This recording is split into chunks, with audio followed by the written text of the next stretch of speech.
Okay, let's talk about the return to office chaos. You've seen the headlines, companies forcing employees back, workers rebelling, and everyone's got an opinion. But what's really fascinating isn't the drama, it's the patterns in how people approach this new workplace era. I've been digging into these RTO personality types, and honestly, it's like watching different species evolve to survive in a post-pandemic jungle. Let me break this down. First, the 5-day faithful like Shaohua Zhou. On the surface, this guy's a traditionalist, right? But here's the twist, his loyalty isn't to the company, it's to his own leadership philosophy. He's not just showing up for FaceTime, he's creating a presence culture for his team.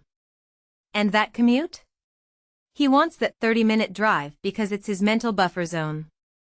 Wild, right? But wait, what does this say about leadership in the hybrid age? That managers feel they have to physically earn trust?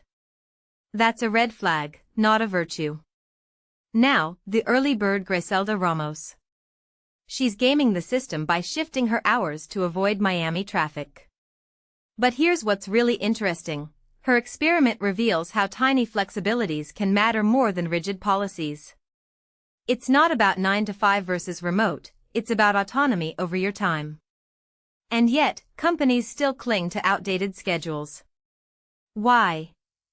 Because most bosses are terrified of measuring outcomes instead of hours. Classic. Then there's the midweek warrior Ian Antonov. He's hitting the office 3 days for collaboration but sneaks in workouts and Friday runs. Dude's mastered the hybrid hustle. But let's dissect this. He's using the office as a third space, not for hierarchy, but for spontaneous creativity. Yet, he admits most of his team isn't even there. So what's the office becoming? A part-time networking hub? A productivity placebo? And the office tourist Steven Napolitano, showing up twice a month. This isn't laziness, it's strategic minimalism. He's there for face-to-face meetings, then bails. But here's the kicker, he's not an outlier. This is the future of RTO for roles that don't need daily in-person work. Companies will have to accept that presence doesn't equal productivity, no matter how many Slack channels they spam.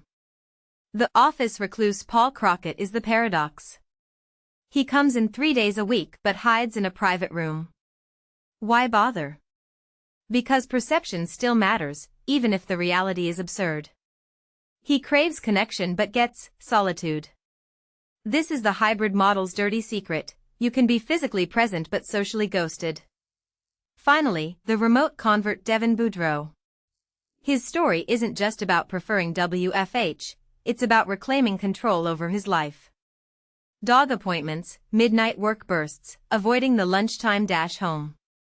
But here's the truth bomb, if you're delivering results, why should location even matter? Companies clinging to RTO mandates are prioritizing optics over outcomes. And that's not just inefficient, it's toxic. So what's the bigger picture here? These RTO archetypes aren't random, they're survival tactics in a workplace identity crisis.